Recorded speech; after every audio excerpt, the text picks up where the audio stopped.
Good morning, everyone. It is November 12th, 2025. It's about 8:40 in the morning. The market's going to open soon. And yeah. So before I move forward, if you wouldn't mind, if you are enjoying this content, please consider clicking like and subscribe. Or, better yet, you can drop us a comment down below. Let us know that you're here. Say hi. Wave to us if you want to in the message. We'll wave back. Anyway, let's jump in. I wanted to make a quick video just to update from where we left off yesterday. This is we haven't really moved that much. So I just want to follow up on a couple of lines that I drew on the chart yesterday. So first off, we were around here yesterday, and we slowly dropped down to where we are now. Now, one of the things that I did yesterday was we went back into the lower time frame here, and what I was talking about was this break of structure. If you haven't seen the video from yesterday, please take a look. It'll explain what these break of structures are, the BOS, so you can see exactly why they are on the chart and what they really mean. But what I wanted to talk about was this trend line that I drew yesterday. This is the trend line that I drew, and what I was talking about was this liquidity grab that was done over here, because we were looking at this section here as a form of somebody needing to get out of this section, right? So this is, but what I was saying was that we were going down, and I said that if you were looking for a long or to add on to the long, this would be the section to do it in, closer to the yellow line. But I also mentioned that we didn't have enough information down below, and I drew this trend line. I said to ignore this right here, and we've got 1 hit, 2 hits, and that's how I drew the trend line. I'm sorry, there's 3 hits there. That's how I drew the trend line. And what do you know? Yesterday, we've got a bounce. It touched and it bounced. So yesterday was a really good example of kind of looking forward, like using the chart to really, get a little bit more of the story. Are we bullish? Are we bearish? Like, are we going down? Are we going up? Right? So the chart is starting to tell a story that we can kind of like build upon. So yeah, we just need to really kind of pay attention, right? And this isn't like rocket science stuff. I built a range that we were in, again, because ranges, right, are greater than trend lines, but trend lines appear all the time, and trend lines are only temporary. This is only going to run like this temporarily. Eventually it'll break this trend line. It'll break it.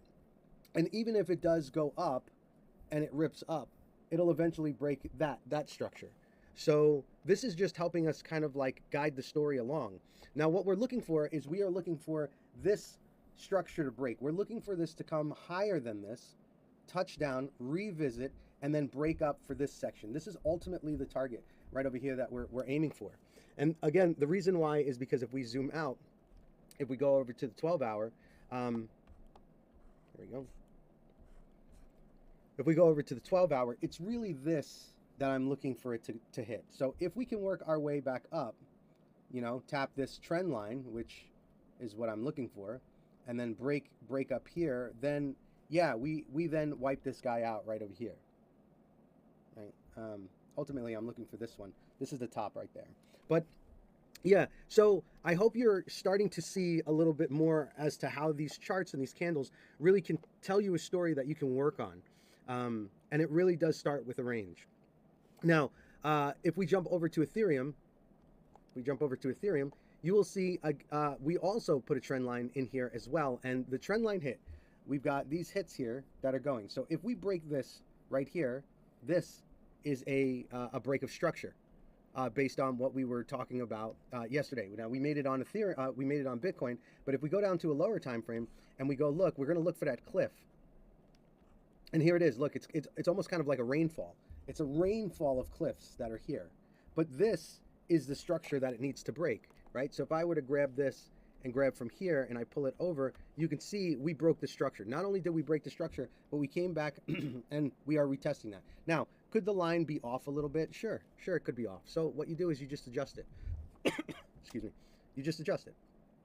And notice exactly how these candles move now that I've got this. We've got a touch here, touch here, touch here, right? This is kind of the flush part right here. If we pull it over, look, it's flush right there, it's flush right there. And this is how you know that this line is in the right spot. So it came above, broke this. This is now mitigated, but we've got one more, and one more that needs to be done. So Ethereum feels like it's got a little bit more strength than Bitcoin right now. And because of that, you know, how I know that is if we go over to Bitcoin right here, you could see, like, look at this. This was the break of structure right here. Notice that we are a little bit underneath that break of structure. But if you go look on Ethereum, on the other hand, it is actually above that break of structure right here. So that means that Ethereum has a little bit more strength than Bitcoin. Now we can go over to Bitcoin dominance and Ethereum dominance to confirm whether that's the truth or not. So if I click on here, here's Bitcoin dominance. What do you know? It's dropping, right? And if I click on Ethereum dominance, it's rising. So you can actually see going back and forth from Bitcoin to Ethereum, which one really is starting to move on dominance based on this structure. Now, again, these are equal charts. Whether you believe it or not, these charts are being run by the same algorithm. And there's a reason for it. You know, I can get into the technicals. Maybe I'll get into the technicals this weekend on why is it that Bitcoin and Ethereum's chart look so similar to each other. But they are, okay? And this gives you a clue on maybe which one you need to be concentrating on to get a better gain, or even if the market is moving up. So while Bitcoin looks like it is struggling in that section, I would call it struggling right here on this break of structure. While it looks like it's struggling in this section, Ethereum is kind of like leading the path. So Ethereum can drag Bitcoin up, and Bitcoin can lag behind. Vice versa, you know, Bitcoin, if it's leading, you know, it can pull Ethereum up. So these two will give you a good sediment to the market, okay? Let's go take a look at Bitcoin dominance real quick, because Bitcoin dominance has a lot more to tell us rather than just kind of like peeking over at it. Because what'll happen is if Bitcoin starts to lose its strength in dominance, that means that altcoins has an opportunity to run. That means that Ethereum can run a little bit higher. So here we are in this channel, and it's looking like, yeah, we had this huge manipulation wick. We came back to revisit, but if you notice, we didn't fill the wick in. So eventually we will come back to grab the rest of this. In fact, here is the structure that it needs to break to get there. And you can see that, hopefully you can see that right now, okay, as a break of structure. But we are in this range. We've been in this channel for quite some time, which Bitcoin dominance loves to stick on these channels. If it does break below this, then we would be looking at here, and which means that Ethereum is going to run a lot harder, and hopefully alts will follow that as it goes along.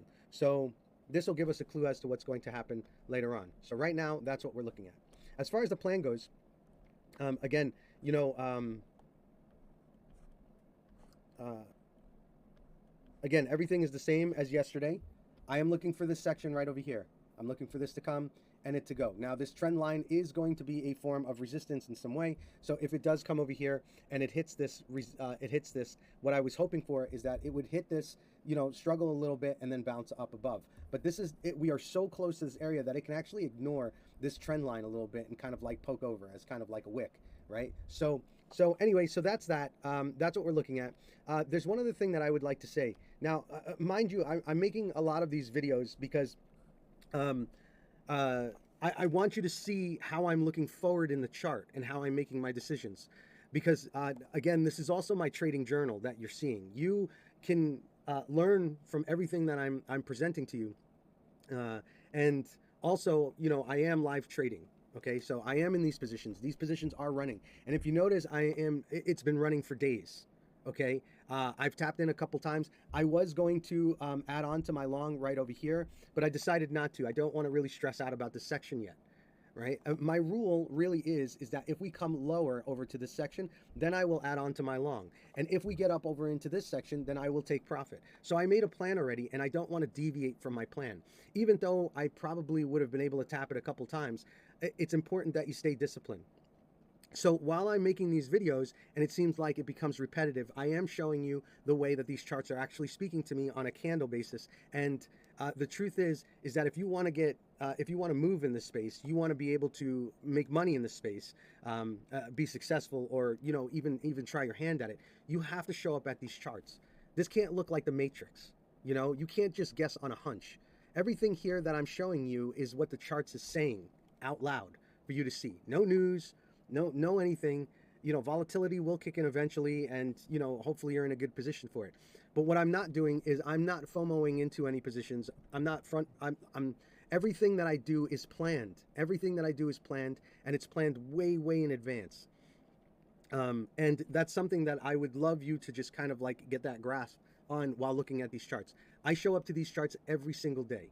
I might not make a video every day, but I've been making enough videos so that you guys can actually really see how these charts really work. And unlike everybody else that's giving you like, you know, maybes and what ifs, of course, this is all if and then, you know, scenarios. If it goes up, this is what I'm planning. If it goes down, this is what I'm planning. But also, I'm giving you exactly how to find the clues in the chart so that you can generate a plan that will work for you. Now, this section here is something that I've tapped a couple times on Ethereum, and I'm running a Bitcoin long. Now, this is a good area to make profit. But again, what I'm doing is I'm taking the elevator up to the 10th floor, and I'm actually getting off. And then I'm walking down the stairs, and I'm taking the elevator back to the 10th floor, you know, from the bottom. If you go into an elevator and you ride it to the 10th floor and back down to the first floor and back up to the 10th floor, back up to the first floor, you really didn't go anywhere. So it's important that you kind of look at this stuff as zones and, you know, work your way around there. Okay. Now, again, one of the things that I mentioned yesterday was that if you did take a long in this section, then your risk is really down here. Even if you put a stop loss over here, you know, the opportunity for you to be stopped out is a lot more greater if it's a shorter range. So if I were to grab a short, let's just say that I were to grab a short in this area. Let's say that I grabbed a short, like right here. Okay. Really, my full risk in all reality is right here. This can run all the way up to the top here, and your short will be liquidated out, right? So what you want to do is when you're looking at these ranges, you definitely want to kind of position yourself in the best place possible. And the best place becomes obvious if you've got everything mapped out. And that's why it's important to chart to draw lines on your graph, on your chart, because then it becomes clear the areas that you most likely would want to be. I would love to have taken a long right over here, right? I would have loved to take a long right over here. And guess what? I did. I took a long right over here. That's what I did. And I would have loved to take a short right over here. And guess what? I did. I took a short over here. And I took a short over here. And I took a long over here. In the middle is not the best area to trade. You can trade it, absolutely. But it becomes a little bit more of a wild card. The more that we're in the middle, the harder it is to figure out which direction it's going to go to. But if you look at the golden pockets, it'll give you a clue on how to really work this section, to your advantage. Okay, guys, that's enough. I think that was clear. We're still on the path. Let's figure out. We'll see what's going to happen. I am looking for this line to be hit, and I might be taking a short over in this section. We will see. We will see what's going to happen in this section. But I do know that I will be taking profit right around here. So, all right, guys. Again, if you are enjoying this content, please, shoot us a thanks by clicking the like button, subscribe, share the video, or even just leave us a comment below. All right, guys, have a good day. Talk to you soon. Bye.